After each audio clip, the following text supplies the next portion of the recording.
Robert, as you know, there's been a lot of excitement around Winslow Solutions. JammTrain recently was acknowledged as a top leadership development company in training and coaching, and people are wondering what's all the fuss about. So here we are to do a Winslow demo around the Winslow assessment to see what all the fuss is about. So can you take us through that? Sure. So first, Jamie, I need to get you the link. What I'd like you to do is to log on to the Winslow site, and then we'll share the screen for Zoom, and then I will have you take control and I will show you. Okay, great. Thank you very much. You're welcome. So first, what I'd like to do, let me ask you a quick question though first, Jamie, is, what would make this a meaningful and successful meeting for you? So what would make this good for me is learning more about Winslow, and does it address one of the greatest struggles we have, and that is people who interview well and perform badly, or people who interviewed poorly and we find out they went somewhere else and are rock stars. So there's that issue. And then also figuring out a development plan, because we know if we find out too late what the development needs are of someone, they've left the company and gone somewhere else. But if we'd known from day one where we needed to focus, everyone would be in a better, happier, and more profitable place. That's what would make this conversation valuable to me. Okay, well, great. Thank you, Jamie, because that's exactly what we do. We have a system that predicts a candidate's success to a high degree of statistical probability. Okay, Winslow is a diagnostic and development tool. Those are the two things that we do. This is what you need. This is what you want. Those are definitely addressing the issues that you have. We can help. And so here, we're assuming that the candidate has already gone on and taken the assessment. So now you are going to be looking at the results, and I will show you what that means. So these are, say, your candidates that you're looking at for a specific role. So let's look at one of the candidates first, and let's click on Jason Massey, the manager's report. Okay, and now scroll down a few pages if you could. On the left-hand side, here we go. Okay, great. So here you can see that we have now divided this into 4 quadrants: interpersonal skills, organizational traits, dedication traits, and self-controlled traits. And each of the areas has 6 traits. So there is a total of 24. Now we're measuring the strength and quality. We are not being judgmental on the results at all. We're not saying that a lower score is higher, or a lower score is worse than a higher score. Okay, we're not saying that. We're not being judgmental.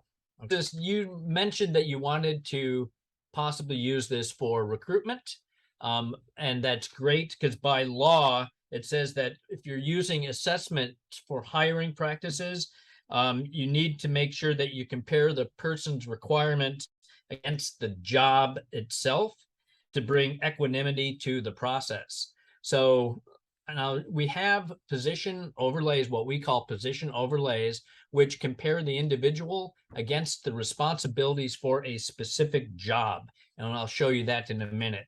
But if we take a look at Jason here, you can see that he's looking pretty good. What do you think on Jason, just looking at this individual right now? Oh, he's looks like he's got a lot of fine qualities. Very sociable. He's highly ambitious. He's above average in terms of how smart he is. His alertness. He's a very confident guy. And yes, this is great. And there are definitions for each one of these traits. We'll get into that separately in another time. If you go to where it says PCS position, non-selected, if you click on that drop-down menu, let's say that you're interviewing Jason for a sales job. So go to the sales reps position, click on that. Okay. You know what? I'm sorry, Jamie. Can we go to on the left-hand side? Okay, there you go. Okay, if you see here, you have 5 different colors, color coded, and you can take a look at right now immediately. You can see that Jason is a pretty good candidate. So we have down here, you can see we have concern areas, caution, neutral, favorable, and desirable.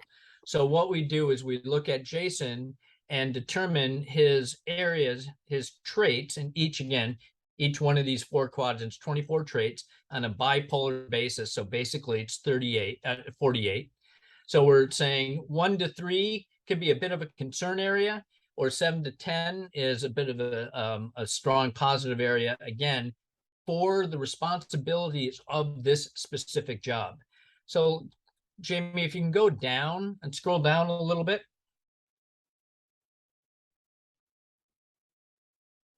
Jamie, if you can scroll down a little bit. You know, I'm sorry, Jamie. I took you to, okay, there we go. Now, a little bit more. Okay. Okay, great. There you go. So now, what do you see here, Jamie?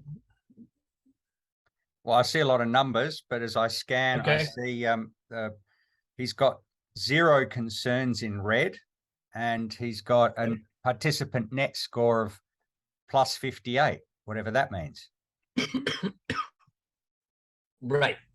So here we have the participant net score. Again, we look at this in 5 different, we have 5 different colors, and we score it, right? Minus for the red is minus, concern score is a -2, concerns -5, the neutral is 0, favorable is +2, and desirable is +4.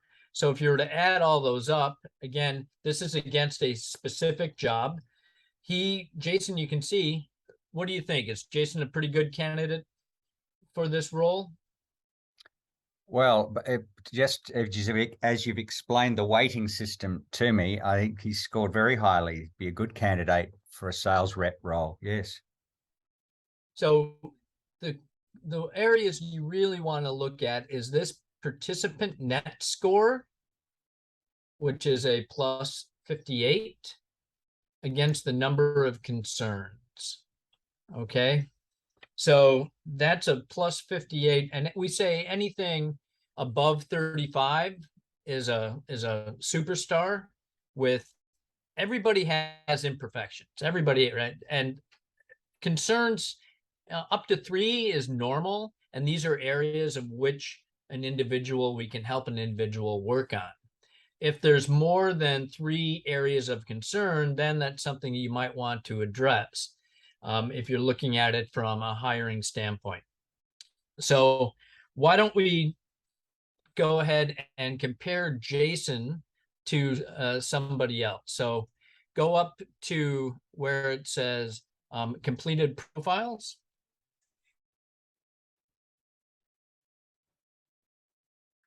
And let's go down to this one individual, David Sanner, the 4th one down. And now click on the executive report. Go to thanks. Okay. Now we have there's no position overlay. So these are his scores just as is. And if you notice, he's a little bit different than Jason was. His endurance is pretty low. His composure is pretty low. Conscientiousness. Now, if you go ahead and compare, go to the PCS position at the top and select the sales representative again. Okay, now, what do you see? He's got more concerns. So 1, 2, 3, 4, 5. He's got 6 concerns. He's got 1, 2, 3, 4, 5 cautions, and not as many in the green for a sales rep role. Now, this individual could have interviewed really well, but when it comes time for performance, then you'd be doing half his job for him. So when you look at this individual compared to Jason, what would you say? Oh, I would, with Jason, lock the door. You don't find candidates like this very often. And with this guy, I'd probably show him the door politely. Okay, so, exactly. So let's scroll down a little bit and you can see his raw scores. Okay, so now remember Jason was a plus 58 with 0 concerns for the sales role. And what is David's net participant score? Minus 24. And how many concerns? 6. Okay, so what this is showing you is that this individual is not going to be suitable for the sales rep position. Not only is he not suitable, I mean, comparing him to Jason, Jason obviously is far more suitable for the role, but this individual is just not suitable at all. So if you were to use this at the beginning of your recruitment process, you've just dodged a bullet because, again, as we all know, people can interview very well, but when it comes time to perform on the job, they can fall down. And I have some clients that will try to justify bad hires like this by saying, well, that's what probation periods are for, but it costs you 3 times as much to replace somebody as it does for their job. So why would you want to hire somebody only to have to fire them 2 to 3 months in when you can take a look and really understand their ability to perform? So we are able to predict with a high degree of statistical probability their ability to perform against a specific job. And we bring, again, equanimity to the role and to your hiring process by comparing apples to apples.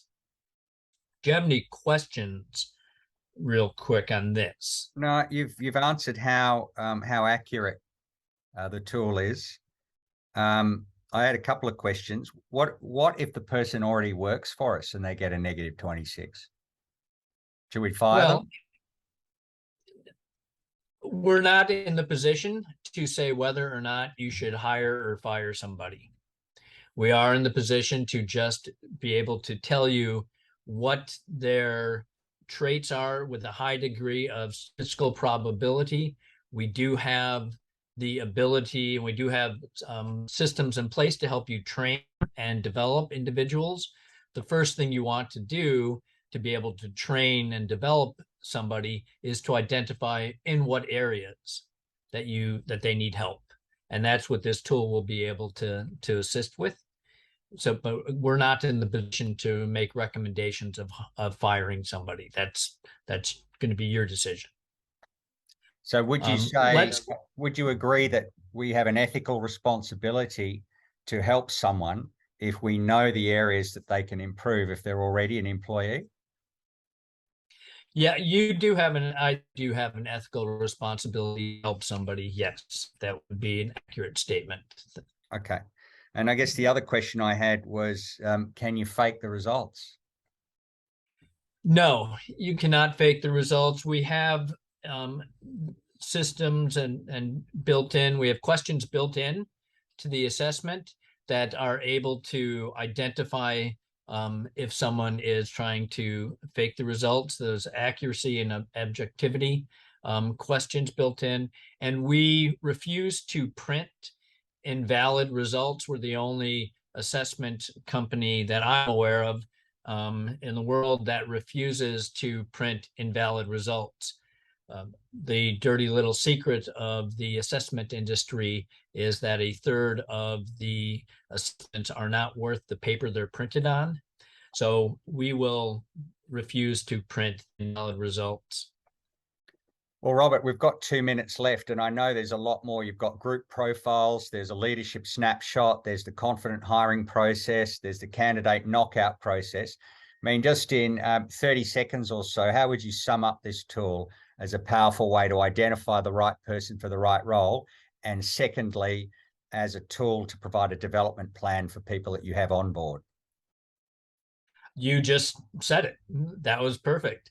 It is a very strong, powerful tool that can be utilized at the beginning of the recruitment process to make sure you identify the right person that you bring on to hire, and then as a training and development tool to be able to, as you had said, have an ethical responsibility to help your employees and keep them happy and get the best out of them. So it is a very strong tool to be able to help you on both fronts. Well, thank you, Robert. I've just got one final question. I mean, it would appear to me that, I mean, you're have a recruiting firm in Hong Kong, and we collaborate with you around the region to get hard to fill roles with the right people. Someone said to me, wouldn't it put a spanner in the works or a wrench in the works if you do all this work getting a candidate, and maybe there aren't a lot out there, great resignation, it's hard to find people. You've got one person, and Winslow says, don't go near this person. You've dodged a bullet. Do not, but you lose your retainer or your commission or your fee. Well, I mean, how has it changed the way you approach your clients? Well, want to make sure that you get the right person. It's my reputation on the line, and I'm here to help the client ensure they get the right individual for that role. I don't want to help them have a bad hire. That doesn't help them, doesn't help us, it doesn't help the candidate. So this is a tool to be able to ensure that the hire is accurate for that role.